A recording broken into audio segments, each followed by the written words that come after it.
if we're losing connection with sex, which is one of life's greatest pleasures for most people, there's something amiss. There's something out of balance in the emotional brain and the way that we're living our lives. Dr. Nan Wise believes we're in the middle of a pleasure crisis. She's a neuroscientist, sex therapist, and relationship specialist who spent decades studying the basis of pleasure and connection in the brain. Whether it's the sexual recession we're hearing so much about, or the rise in anxiety and depression, Dr. Wise says that joy and pleasure are on the decline. It's coming up on Valentine's Day, and you knew we wouldn't give up a chance to talk about the love holiday in a way that only we can do it on the Breakout. So today, Dr. Wise walks us through her work, from studying the female orgasm to what's happening in the brain when you fall in love. She tells us about what she calls the brain's crotch and the role of slutty neurotransmitters. But we also find out where sex, joy, and connection have gone in 2026 and how to get them back.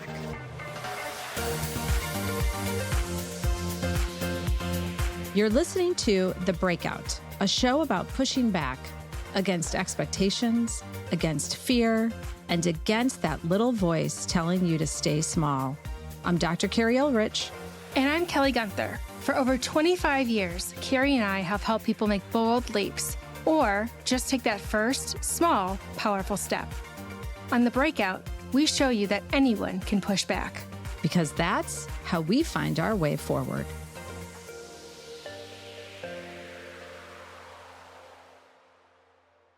Dr. Nan Wise, we are so excited you're here today. And I was thinking about you this morning, and I thought you had to become a doctor with the last name Wise.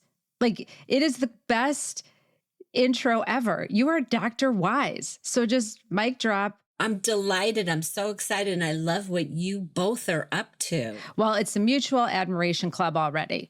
So what did you break out of, and what do you help others break out of? One word, anxiety.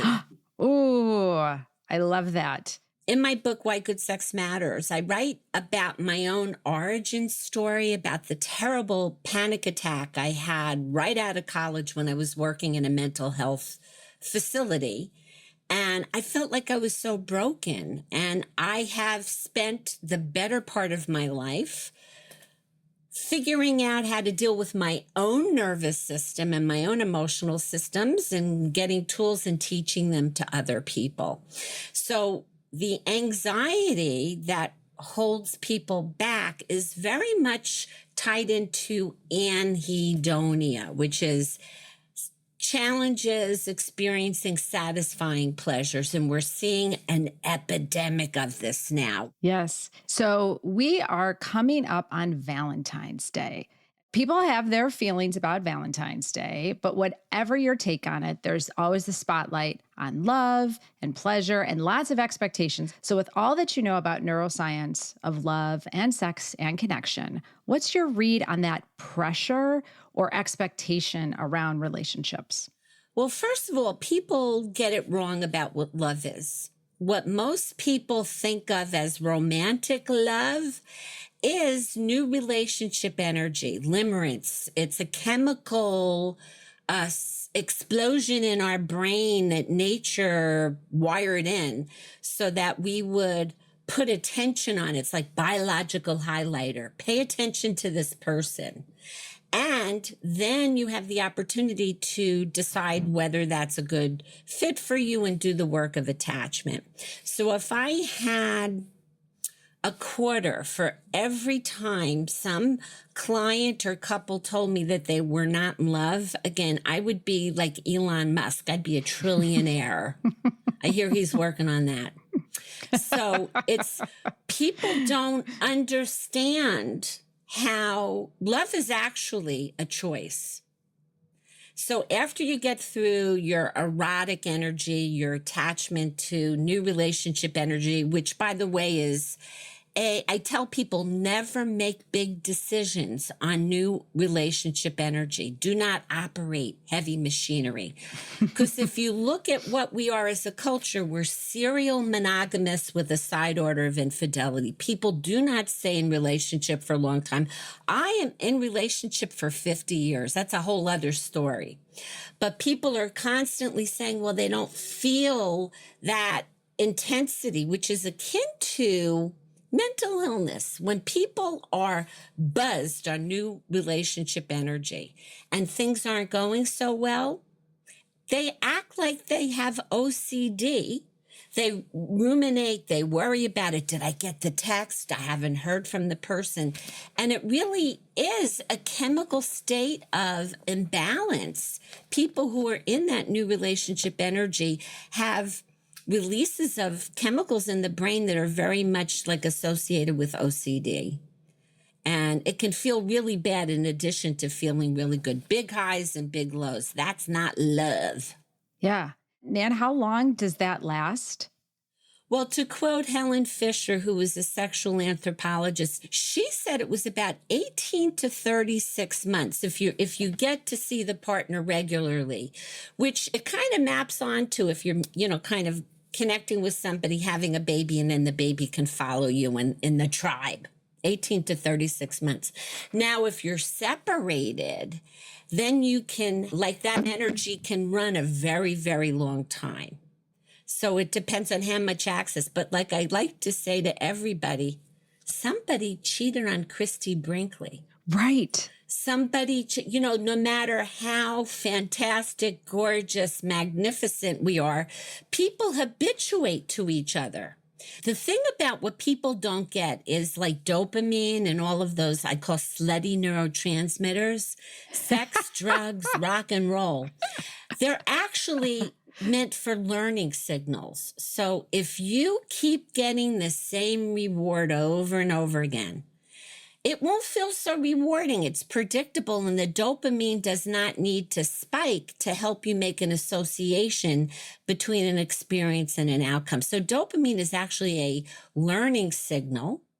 So if you are experiencing the same person, the same reward over and over, that's why when you get a hot tub and it makes you really happy, you habituate to that. And then the next thing, if I get the minivan, or if I get the PhD, or if I get the partner. And sure enough, we habituate because we get used to stuff, and the dopamine signaling is not teaching us anything new. So we go flat. And another thing is we go flat because the way that we're using our attention, we get hijacked by our dumb phones. I don't call them smartphones. I call them dumb phones. And I don't call it social media. I call it faux social media. We are hijacked. What happens is our dopamine is flooding us, and there is not that ability to get that bump up for the signaling of what they call the phasic dopamine that signals the learning and get your attention. So we're kind of a hot mess. I love slutty transmitters that I'm going to try to work into many daily conversations. So thank you for that. Dopamine is the slutty neurotransmitter. Slutty neurotransmitter. Sex, drugs, and rock and roll, baby. Kelly, when Dr. Wise talked about that dopamine hit and how we get bored more easily now with social media, it reminded me of in training when we used to use that comparison of the goldfish and how as humans we used to have a longer attention span than a goldfish. And now as humans, we have a less of an attention span than goldfish. And so while yes, it's tough in school now and it's tough because we all scroll, but I never really thought about it of how tough it is then in a relationship because now you don't get that hit and you're so used to the hit all the time. So now all of a sudden your spouse is boring or they don't make me laugh the way they used to. And you can get into this kind of hole of boredom with them. And then you look at social media and boy, isn't everyone having a great time. And why aren't you? I do remember that goldfish thing. People don't believe me when I talk about it, but it is 100% accurate because it in some ways it validates maybe the experience that you're having if you are finding yourself in a lull or a pattern where the excitement isn't there. There's a chemical reason for it, but like anything that is worth something for you, it's making an investment, taking the time, and maybe separating yourself from the things that are maybe creating a distraction or preventing you from being able to be all in with the person in your life. It's important to make sure that you're dedicating time and focusing on what you want out of the relationship as much as maybe what they're looking for. Sorry, Kelly, I wasn't paying attention. I lost the thread that you were saying. Just joking, Kelly. But it's a good reminder that your brain is kind of working against you in your relationship.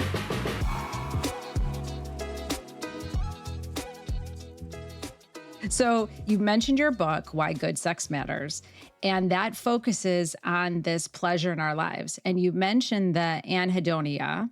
And so talk about that. You mentioned the dumb phones already. So describe it a little bit more so we can understand it. So if we take a step back and we look at how people used to connect, people connected a lot, face to face, flesh to flesh, in real life, IRL. So back in the day, the way we were using our brain, minds, and our bodies were kind of how they were designed to use. Once we got hijacked by paying attention to our devices rather than to each other, the natural functioning of the social brain really became hampered. And what we're seeing in the kids born in the 90s and who, the dumb phone was born 2010. And what we've seen is a steady slide into anhedonia, the inability to experience satisfying pleasure, soaring rates of anxiety. Anxiety is now the number one thing, and suicidal ideation. And the younger generation, when we're talking about Gen Z, which I call lovingly Gen Crazy, because those poor kids never got a chance for the proper development of the social brain. The social brain is really funded a lot by the prefrontal cortex, the frontal regions. They don't get fully integrated into the circuitry until you're in your mid-20s. And if you see the way that nature kind of wires adolescents, they find things very rewarding. They are so buzzed up and they're so reward sensitive without the constraints of the kind of common sense that comes along with the well-developed social brain and social interaction. They are really hampered. So it interferes with the development of the brain. And my book, Why Good Sex Matters, uses our relationship with our sexuality essentially as sort of the canary in the coal mine. If we're losing connection with sex, which is one of, life's greatest pleasures for most people, there's something amiss. There's something out of balance in the emotional brain and the way that we're living our lives. So COVID affected people.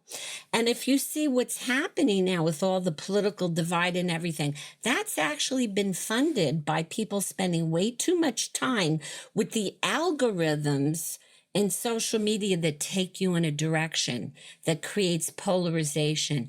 And then if you're not hanging out with people, like the young people aren't learning how to socialize. There is something called the sexual recession. Have you heard about that? Yes, I was going to ask you about that because I've been hearing that this generation, Gen Z and now Gen Alpha, they don't want to see sex as much on TV. They don't have as much sex. They're having sex later. So I wanted to get your thoughts on that.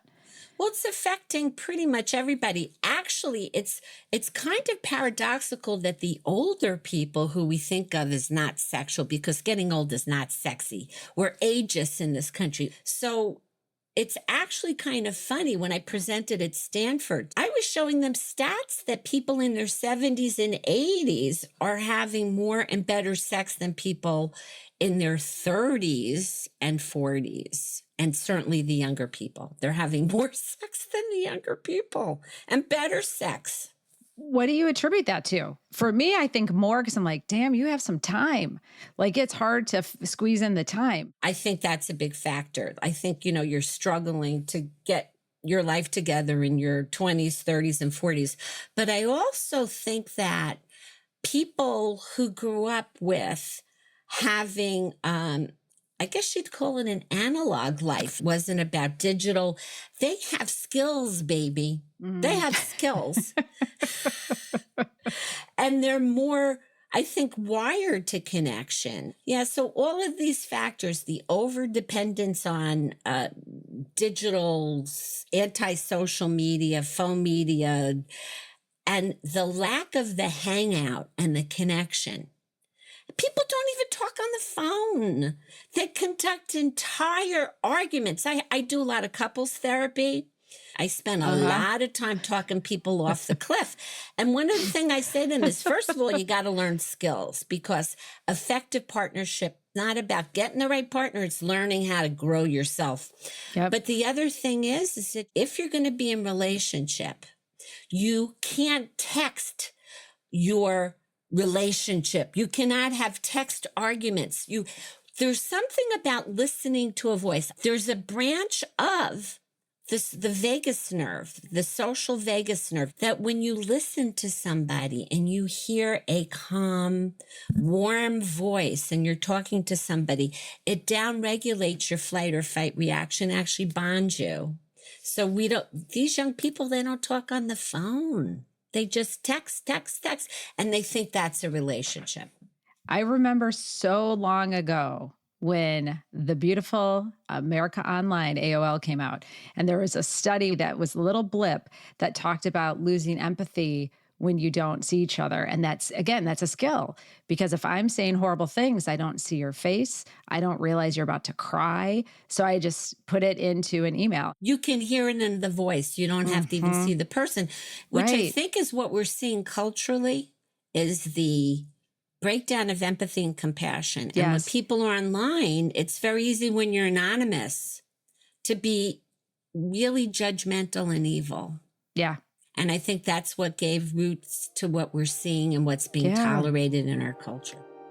We'll get back to the interview after this quick break. You know those rules you follow every day? The ones about what you should do, who you should be, and how your life should look?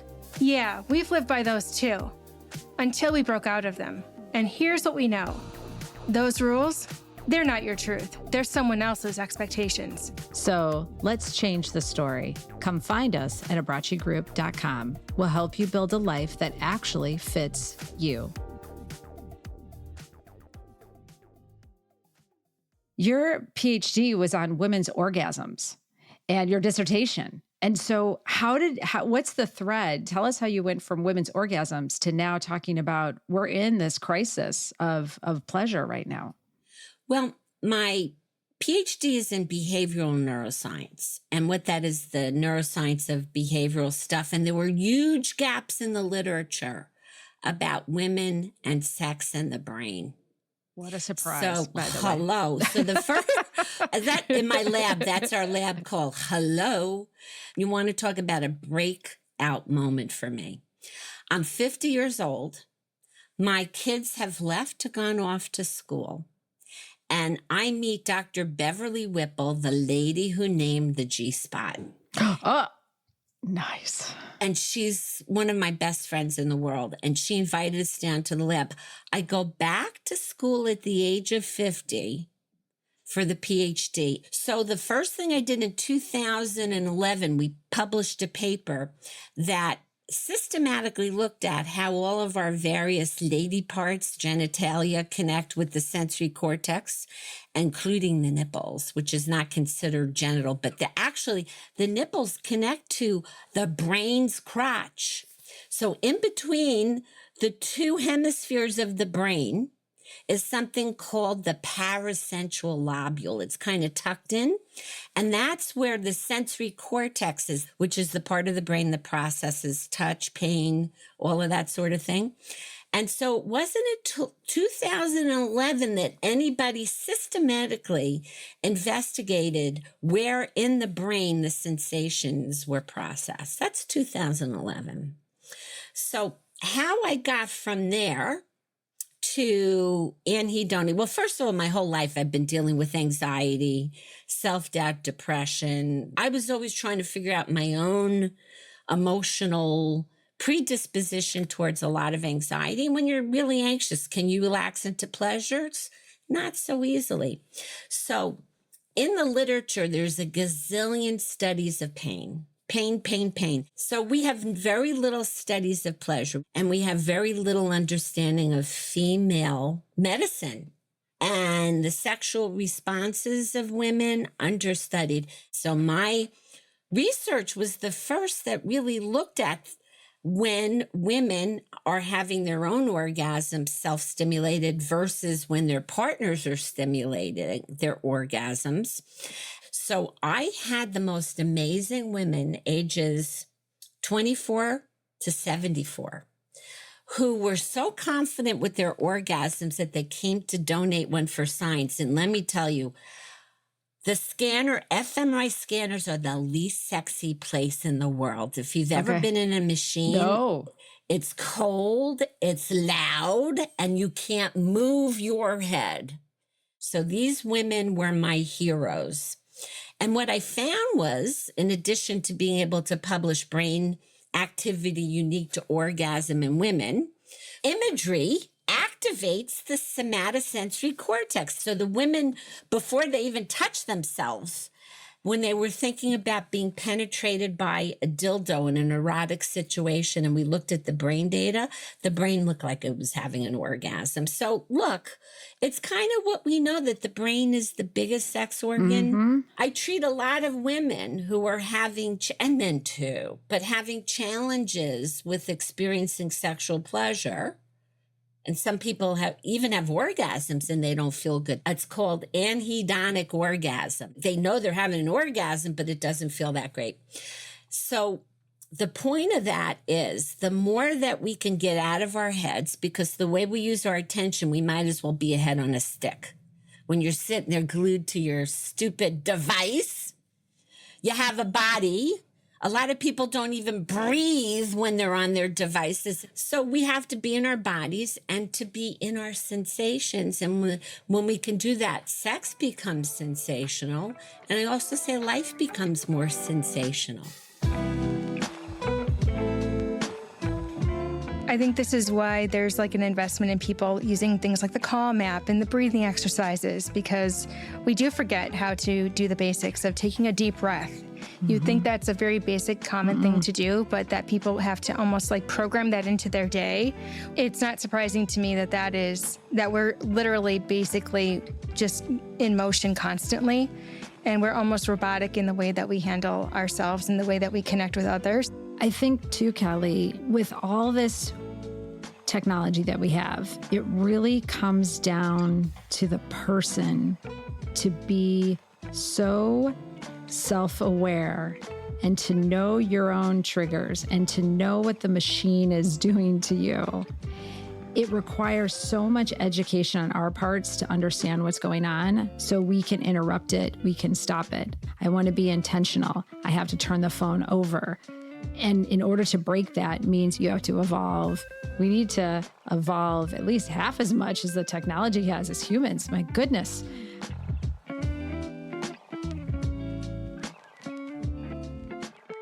Dr. Wise, you kind of alluded to the idea, a little bit of cultural, maybe stigmas, but the fact that many who grew up more analog versus digital are perhaps more in tune and connected. Would it be wrong to assume that the pleasure crisis might be more of a Western phenomenon, North American, or is that a bridge too far? Industrialized nations. So we see the sexual recession in Europe. We see it across countries that live life like we do, plastered to the dumb phones and on our computers all day long. And you see people that go out to dinner and they're on their phones. They're there with their kids. They're on their phones. What I'll say to people is, back in the day, I sound like a let it, but back in the day, we watched TV together. There'd be one screen and people would be watching the TV and talking about the TV. And then we would go to work and people would talk about the shows because there were only a couple of networks. There was more that we shared in common. Now people are so hijacked. They are absolutely addicted to their phones, absolutely addicted to social media, and it does not make them feel good. And it's ruining our young people's brains. So what I am doing, what gets me up in the morning, is working with people and also getting people familiar with the idea that we have these embodied emotions. We have 7 embodied emotions. And when we know how they work, we can work them better. So for example, we talked about the slutty neurotransmitter, dopamine. Dopamine's in charge of what's called the seeking system. And it's the system that is wired into us to explore so that we could go into the world and forage for our needs, for food, water, connection, all that other stuff. If the dopamine is going down the drain of social media, it's not giving us that feeling of enthusiasm, motivation, exuberance, what I call lust for life. And once the seeking system goes flat, you see depression. So we have the seeking system powered by dopamine. It feels good when you want to go out and explore, being in your body. Then we have what we call the affiliative emotions, care. And it's actually funded by our own internal opioids and also oxytocin. It's that with and through our connections in our relationships, we can get a feeling of well-being when the emotional brain is working well. So we've got care. Play is wired in so kids will learn about the world with and through play. What happens as we get older, that gets flat. And it doesn't help that we live in a puritanic culture that has a love-hate relationship with pleasure. Just look at us. It's a hot mess. Yeah. So we have care, we have play, and then obviously the lust circuitry, which is the mate, the urge to merge. Then when it comes to the defensive systems that are more protective, we've got fear. Then we have the rage system, and the rage system is there to get us to protect ourselves and to take stands. And actually, it's also it's the foundation for outrage, like moral outrage, like a lot of people are feeling. Outrage. It gets us mobilized. And then we also have something which is one of my favorite but not so favorite systems, panic, grief, sadness. It's got like 3 names because it's so important. The panic, grief, sadness system is what wires us to stay in connection. It's the substrate of heartbreak when we lose connection. You take a baby chick away from its parents and it protests because it will be somebody else's meal if it's not with the parents. So even chickens are wired to some extent like we are. So when people have, because of early childhood experiences where it's not safe, or they have a combination of a predisposition to having, let's say, more anxiety, panic disorder, depression than the average bear, then you put childhood issues in and you get people who are anxiously attached, avoidantly don't attach, or people like me who have panic attacks or had panic attacks. And then I went and studied yoga, and I was working with my own autonomic nervous system to get out of that training of flight or fight or freeze into that more relaxed place. So if I can modify my autonomic nervous system and downregulate flight or fight, anybody else can. I am not that special. What are you optimistic about? Human nature. I think people are intrinsically good. And there's a lot of wonderful research that shows when push comes to shove, human beings want to help. They want to take care of each other. especially if we get off of the dumb devices in the faux social media. I think that we're up against a crisis right now, a big crisis. Years ago, we used to talk about singularity when technology takes us beyond our human capacity to deal with it. And I think we're there. People can't figure out, is that real? We're like up against it. But I have such a sense of goodness intrinsically in people. Even if they didn't make a good choice at a certain election or time, and well, you also think that it wasn't everybody, it was a lot of people didn't vote. But at the same time, if you think about people are really wired to want to be caring and connected. So that's what I'm optimistic about, Kelly. Last question. You have a minute with someone and they're stuck. They want to break out. What would you tell them? How do you talk to yourself between your ears? Take note of what your relationship is like with yourself. How do you talk to yourself about you and the world? And then shrink the critic, shrink the self-doubt. We all have all of the inner resources already to connect and create whatever we need and want with our external resources. So, what we think of the smart brain's not so smart. The top of the brain, not so smart. It's very black and white, either or. And for a lot of people, it's very limiting. And if you believe it, you can make a big difference and start by creating a kinder, gentler conversation with yourself, a more empowering conversation with yourself. Shrink the critic. Another quote we have to write down, Kelly. Shrink the critic is so beautiful and inspirational. The inner critic. The inner critic beats us up, and then we also have something called the outer critic that beats other people up, all of which is designed in a way to keep us out of connection. It's a protective mechanism that becomes the problem. Can I ask one more question? Since this is Valentine's Day, Dr. Wise, what is your kind of guide to Valentine's Day for our listeners? I think it's being creative and thinking about what do you really want to create on this day. Forget about Hallmark cards, forget about all the external trappings. If this is about love, how can you be more loving to yourself? And how can you choose to be more loving to your partner? And I think we all need to choose love over fear when it comes to what's happening in the world. So love is the drug, and we need to score, as Brian Ferry said in Roxy Music. So beautiful. Dr. Wise can't say it any better. Kelly, I have stupid talk. Kelly will say something so beautiful and sum up. No, this is such a great, and it's a great question. And I think there are probably people who do struggle feeling like I should have a partner and maybe I don't, or I don't know where to start. And so it isn't always so positive an experience. People associate Valentine's Day with, there's the cuffing season, which is what typically like November through February, March, the days are shorter and you go to holiday parties and everyone's like, well, when are you going to get out there? So maybe I've heard that a few times, but I think it's really relevant to seek within and understand what you want.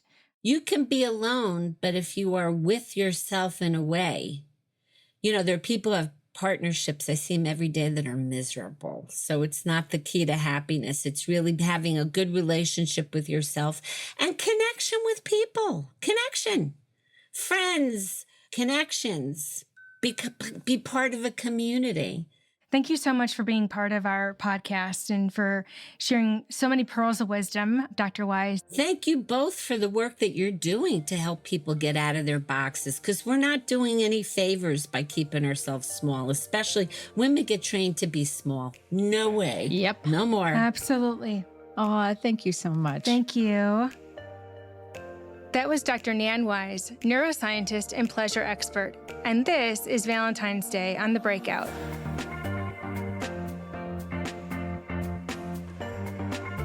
If you love the show, do us a favor. Follow, rate, review. All the podcast things.